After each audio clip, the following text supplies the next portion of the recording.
In 2022, Austin Butler, Baz Luhrmann, Tom Hanks, and of course Elvis Presley won the hearts of America with their epic blockbuster, Elvis.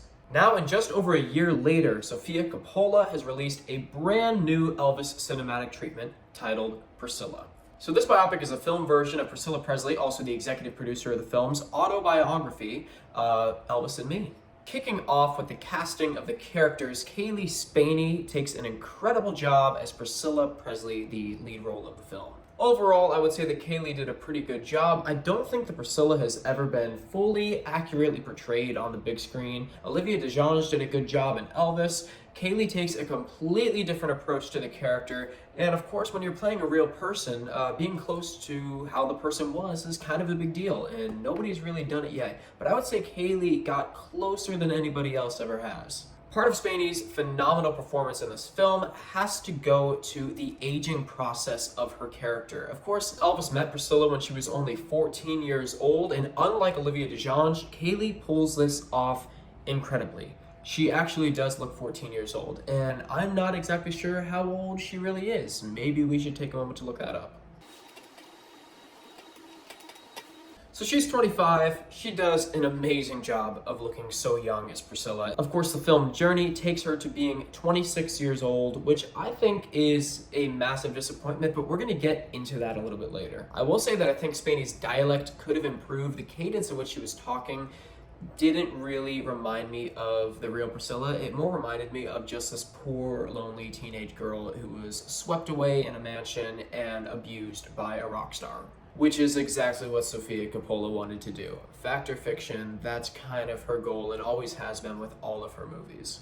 Only other point about Spaney's performance has to come from one scene where she's at a barbecue with Mike Stone. Her character seems to completely change into a different person. The way that she's speaking, the way she's carrying herself is completely different. It doesn't seem like the Priscilla that we'd been watching the entire movie, which maybe that's the point now that she's out of Elvis's vicious claws. Now she could be herself, but it doesn't seem that way. It seems like she's just coming out of character and playing somebody completely different. Her cadence, everything changes. It's very strange. Moving on to Jacob Elordi as Elvis, where can I start? I think he actually outperforms Austin Butler with the human side of Elvis. The Elvis charm is a 10 out of 10. He captures it so incredibly well in ways that I thought Austin did a great job until watching Elordi's performance, and I'm like, that's better. Also, the voice. I don't think anybody has ever done Elvis's speaking voice properly on screen. Austin was very, very caricature-y, where he was talking like this the whole movie. And then there's Elordi, who kind of goes a little bit overboard with the mumbling, I will say. In some scenes, you just see he's always like this the whole time. Which, as I would say, is a better, more realistic Elvis voice to go with. But still, it can use a little bit of improvement. But better than Austin. And I don't say that lightly, because Austin did a great job with the whole character overall. Also, there's one point in the film where Jacob laughs as Elvis. Austin also did this. The laugh was on point. Austin Butler once said that he had a loop tape of Elvis laughing that he would listen to as he walked on the beach and then try to emulate it, and people probably thought he was crazy. I wonder if Jacob did the same thing, because the laugh was on point. The biggest drawback of Jacob's performance throughout the whole film has to be his performance as Elvis on stage. Now, take this with a grain of salt, because this is a very, very, very small part of the movie, but it's extremely caricature-y. You could tell that he maybe watched Hound Dog on the Milton Berle show and then decided to do it as the Vegas dance moves for 1969, which all of a sudden he's wearing a 1972 jumpsuit. The movie's very authentic in almost every way, but then of course they just throw a random jumpsuit on the guy and it's 1969 now. Also, Jacob is freaking tall. He towers over Kaylee the entire movie. Again, this is exactly what Sofia wanted. She wanted Elvis to be this, like, larger-than-life figure, and then there's just this poor little girl who he manipulates. And it wasn't as bad as I thought it was going to be, but you could tell that's where she's going. Also, there are certain scenes in the movie where the bipolarness of Elvis is just way overdone, way overstated from any story that I've ever heard. I mean, everybody tells stories of Elvis just like kind of snapping out of nowhere, But this is really weird. It's just kind of like Elvis's like, and it just turns into a completely different person. It's very weird. A couple other characters in the movie. Dodger. I don't know why they made Dodger so heavy. Dodger was a toothpick her entire life, and all of a sudden they make her chubby. She looks like a stereotypical Southern grandmother, and like they just didn't look at what Dodger actually looked like at all. Vernon, again, not so great. I don't know why it's so hard to cast Vernon, because the Vernon in Baz Luhrmann's film was awful as well. I personally really liked the guy in the Jonathan Rhys Meyers movie. I can't think of his name, but he played the liquid metal Terminator on Terminator 2. He did a very good job. But all these big screen versions of Vernon, they're always not good. Also, Joe Esposito plays a huge role in this movie for some reason. It's just like in Elvis, Jerry Schilling played a huge role, and you'd think that it would be reversed because Jerry and Priscilla were like that and kind of still are. So you think that Jerry would have some more roles that Joe doesn't, but Joe is the one that they constantly name drop throughout the entire film. And on top of that, when he's first introduced, they introduced Joe as coming with Elvis from back home. They met in the army, so that's not right. All right, moving on to the storyline. The storyline is way more authentic than Baz's film. It's pretty darn incredible how authentic they actually kept everything. The whole dialogue, it almost rivals what was done, again, in the Jonathan Rhys Meyers film. In that film, Jonathan Rhys Meyers did a terrible job as Elvis. He was one of the worst Elvises ever. But the writing of the miniseries, very long 3-hour movie, was really, really good. And they kind of did the same thing here, where they were taking excerpts right out of the book, and then that was a dialogue, which I really appreciate. But the only problem with that is because they did the exact same thing in the 2005 miniseries, I could only hear the lines being said by Jonathan Rhys Meyers, and it kind of made it hard to watch because I could only hear his terrible Elvis voice in my head the entire time. So I am going to walk through a couple of little inauthenticities in the storyline as we go through, but moving forward for now, they changed Cary Grant to Terry West, probably because Cary Grant claimed in a book or something that Priscilla slept with him when she was 14 in exchange for meeting Elvis, and then Priscilla shot back with, "No, he tried to rape me in a car." And then there was like a defamation suit, and it kind of just fizzled out. So that's probably why they changed the name. Also, when Priscilla first comes to visit Elvis in America, Priscilla went to Palm Springs, not to Graceland. All the things that should have been in Palm Springs were done in Graceland. I would imagine they did this because of the budget and not wanting to have to build an entire new set. Why would you build a Palm Springs house? You could just make it in Graceland. So that's what they did. So they introduced Larry Geller, who for some reason looks a lot like Joel Osteen to me. And he's talking to Elvis, and Elvis just kind of gets on like his spiritual kick that he did in the mid-late 60s. And this all kind of culminates in the LSD scene. Now, I was so ready to see the LSD scene because I was excited to see it on film for the first time. I love to see stories that are told but never seen on the big screen. And this was a massive disappointment. Biggest disappointment in the whole film. It's literally Elvis like serving out the little things of LSD, and they take it and they just like see a bunch of colors and like the room is spinning around. And this goes on for like 2 minutes. You're like, is there a point to this? In reality, if you listen to the accounts of what happened, well, first off, Elvis was experimenting on the Memphis Mafia. He was giving it to them, watching their reaction before he tried it on himself to, expand his mind. But they cut all that out. That's not really the important part. But on the LSD trip, they couldn't find Priscilla. Jerry and Jerry's wife, Sandy, I believe at the time, were there too, high on acid. Looked for Priscilla. They found her crying in a closet because Elvis didn't love her anymore. Why was that cut from the film? They have this whole freaking LSD trip that has nothing to do with the storyline, has no reasoning at all, other than, I guess Elvis poisoning Priscilla. But chances are, this is the late 60s, Priscilla would have been doing it without Elvis anyways, so... But what would seem to be the most important part of that entire anecdote from Elvis's life, they just took out. It made no sense. Also, the whole LSD and the whole Elvis spirituality kick where he has to burn the books and Priscilla just cannot stand him reading in bed from Carol's Book of Numbers. There's really no point to it without proper licensing for the music, because the important part about that arc of Elvis's life is that culminated in him recording the How Great Thou Art album and having some actual decent songs for the first time in a few years, and kind of getting back on track in his head, which then opened up the door for the Guitar Man sessions, produced for the first time by Felton Jarvis.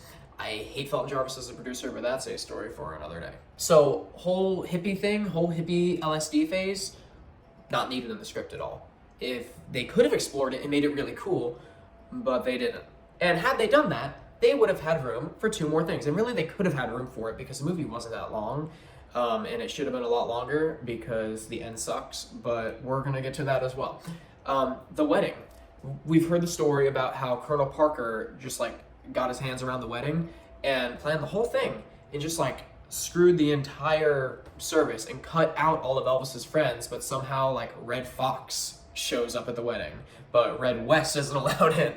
And Red's like, "Hey Elvis, how you doing?" That's a really bad Red Fox impression. Anyways, I can't do it. My voice is not gravelly enough. Anyways, that entire thing where Colonel like takes their special day and kind of ruins it in a way, and that whole thing is not included in the film. And it would have been so incredibly effective for Sofia's narrative that Priscilla is living in this bubble that she can't control, and she's just like being held captive, and her whole life is manipulated. Maybe it's because that would point the blame on Colonel slightly and not Elvis. That's probably what it is. Also, no horses, no Circle G Ranch. This was a huge part of their lives, and probably one of the most extended parts of the story. The whole Circle G thing, that's where they went for their honeymoon after they left the honeymoon hideaway house in Palm Springs. They went to Circle G, they lived in a little house there, and Priscilla cooked breakfast for Elvis and cleaned for him. And for once in their lives, they weren't being disturbed by everybody. They didn't have help to do all like the wifely duties. So Priscilla got to do it herself, and it was almost like a glimmer of hope in her life that, okay, this is what it's gonna be like. And then all of a sudden, Elvis goes back to Hollywood, they go back to Graceland, and life is terrible again, and that whole dream is just shattered, which leads me to the conclusion that they didn't want anything at all happy in this movie past the mid-60s. They just wanted it to be a depressing melodrama, because that right there should have been the climax of the movie. It should have been, oh, wedding, Colonel destroys it, but then Priscilla, oh, she has a little glimmer of hope. She's finally gonna get Elvis to herself without the guys around and the hangers-on and the help. And all of a sudden, all of it comes crashing down. And they could have made it really effective, but they didn't. And the whole horse thing is just thrown out. It's like they didn't want them to have any happy times. They wanted this whole entire thing to be depressing, which it was still good. It was sad, but it was still good. Then you get to 1969 through 1972. This is one of the funniest parts of the movie for me, is that Jacob looks like Elvis in like 1967 through the entire thing. Like 1958 to 1968, he has the exact same look. Doesn't age, like hair doesn't change. Everything's exactly the same. Until Lisa is born. It's February 1968, and all of a sudden his hair is longer and he has like the 1969 sideburns. It's like when they finally got to the point where Jacob should be looking like that, that's when they decided to change. So from 1969 to 1972, it goes like through a time warp. It is lightning fast. And by this point, Priscilla looks completely different. She no longer looks like a 14-year-old. She's like a full-grown woman. And it's incredible the way that they aged her. Like, I'm sitting there like, wow, is that the same actress? That's really cool. But the best way that I can explain it to you is, imagine like the bus sequence on the Baz Luhrmann film, where it's like, is it my fault the world changed? And it's just a compilation that like scrubs like 6 years from Elvis's career, or no, more than that, like 8 years from Elvis's career out of nowhere. And you're just like, what happened during those 8 years? That's kind of what 1969 and 1972 is like. And then on top of that, that's the end of the film. So imagine you're watching this whole film, like you get through like all the B.B. King stuff of the Elvis movie, and Westwood Park, and Milton Berle, and the new Elvis. Elvis goes to the army, he meets Priscilla. Then you have this little compilation of the bus scene of them going like this, and that's the end of the movie. I swear, that's exactly what it feels like. So basically, the movie ends, spoiler alert, with Priscilla leaving Elvis. You really can't have spoiler alerts in this movie because it's based on real events. But so Priscilla leaves, and let's just say that the way that it's done is terrible. Baz hit it out of the park, grand slam with the way that he created, and Austin too, and Olivia. That whole scene, I don't cry during movies. I was crying during that scene when I watched it for the first time, and every single time I watch it, I swear, I just tear up a little bit, like, wow, that's good acting. And like the makeup they used on Austin for that scene, oh wow, it was insane. But yeah, the way that they did it in this, it almost seemed like a really cheap melodramatic ripoff of that version that was not good and really boring. So then Priscilla walks out the front door, like hugs Dodger goodbye. There's no Lisa in sight. We're like, where's Lisa? And she gets in the car and she drives through the gates. And that's literally the end of the movie. You're like, how about the most vindicative moment for Priscilla after Elvis dies, when she opens up Graceland for tours and creates a like $1 billion business? It's the very first person ever to copyright and trademark a face so nobody else can make merchandise with his face on it. She was a business genius in the early 80s, and that entire lifespan of Priscilla is taken out, and all of a sudden she's just vindicated when she leaves. It's like, no, you didn't empower yourself. I'm sorry. That wasn't a good decision. Also, they do include the rape scene, and I'm using the term rape lightly, and hopefully I don't get demonetized for saying the word rape and I just said it again. Whoops. So in Elvis and Me, Priscilla writes that right either before or after she tells Elvis that she's leaving him, he's just like in like a mood swing on the pills, and he like forces her down on the bed. He's like, I'm gonna show you how a real man makes love to a woman. And he like just tries to, you know, be a little bit dominating in the bedroom. And she like gets away, and she's like, it's borderline rape is what she writes in the book. So I was convinced that it was going to be portrayed so much worse in this movie to try to make Elvis look like the villain. And he is in the movie, but it could have been a lot worse with the way that they portrayed this. Thank goodness it was, you know, it was okay. They also don't really address the age difference very much. They kind of play it down the same way that the Baz Luhrmann movie did. It's almost just constantly Elvis being like, no, you're too young, you're too young, you're too young, you're too young. And Priscilla is the one pursuing, which, I mean, was the way it was. But people today don't really like those facts very much. They'd rather make Elvis out to be Michael Jackson. So let's get into the overalls. And no, not the overalls that Elvis wore for the publicity still in Roustabout. So the film is slow. It moves like a snail until 1969, and then that snail becomes a hare and races through the most important parts of the movie. There's also no climax. I'm like waiting for a climax in the movie to happen, and that climax should have been the honeymoon, but that was stripped away. I would say that the movie is broken down into two arcs. There's the Germany arc, where Priscilla is sad and lonely in Germany because she has no one. Then there's the Graceland arc, where everything looks sunshine and rainbows at first, and then slowly goes down the toilet, and she's sad and lonely again, which is kind of the perpetual feeling of the story. I think that they tried to have a third arc here. I think that what they were trying to do is have a second arc where she's like feeling good, and then the third arc be where she's feeling bad again, but it just really blends together, and because the ending comes about so abruptly, it just goes. So again, I think the loneliness aspect is majorly overplayed for both of them. Like, there's no happy moments in this, except very, very briefly.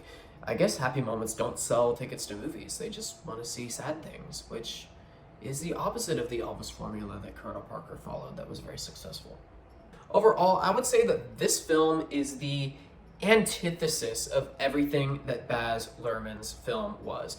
Baz's film was bright, glamorous, glitzy, all over the place. It's like overly stimulating. You're like, don't know which way to look. There's an account on Twitter where they take a still frame of every single second of the movie, and every like inch of it is just gorgeous. I could sit there and I'm like, wow, that's so cool. This movie is the opposite of that. And I'm not saying that it's not pretty.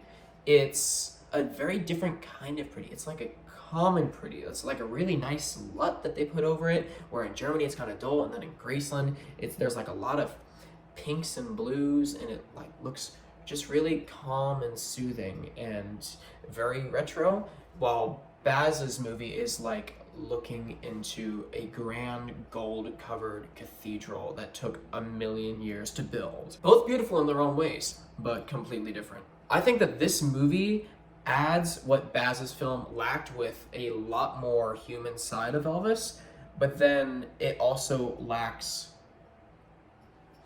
Elvis. So the films complement each other. They're like a yin and yang of Elvis film. It'd be cool if somehow Austin and Jacob were like the same person, and Kaylee and Olivia were the same person, and then it could just be a TV show where they expand the whole thing, and that's the way it should have been. But no, we just got 2 movies, and they complement each other very well, but they're very differently made. I would have loved to see Baz's take on this film. It would have been crazy. Also, I'd like to point out that you are not seeing anything from Elvis's perspective in this movie. It is 100% Priscilla the whole time. I don't even think you see a single frame of Elvis in this movie without Priscilla being in the same room with him. Like, he doesn't have alone moments. It's always from Priscilla's eyes, which in a way works for me because the telling of the story is so incredibly one-sided that I don't mind it as much because it's only from her eyes. If they were like showing Elvis having all these affairs and like through his eyes, and it was just like making him out to be the villain, and we were just like, you know, God watching down on all this stuff, like, wow, that guy is awful. Elvis would have looked a lot worse, but since it's from Priscilla's perspective and you don't see the affairs, you're just kind of suspicious of what he's doing, I think it registers a little bit better. But overall, the films are kind of incomparable. They're completely different in just about every way. This is the most melodramatic, slow, yet humanizing and very authentic Elvis movie that's been made, while the other one is bombastic and glitzy and incredible, and you just want to watch it over and over and over again. With this one, I think like 2 or 3 times is probably enough. But they're incomparable. It's like comparing Titanic to a college documentary about the Titanic. And I'm not saying that this is like a cheap college documentary. I'm just saying that the other movie was Titanic. That's all I've got to say. This video turned out to be a lot longer than I wanted it to be. Hopefully I don't have to do too much editing, but chances are I will. I hope to catch you all again soon. Thank you so much. If you're watching this on Facebook, make sure that you like and follow the page. If you're watching this on YouTube, make sure that you subscribe. And until next time, may God bless you as He has me, TCB. Thank you very much.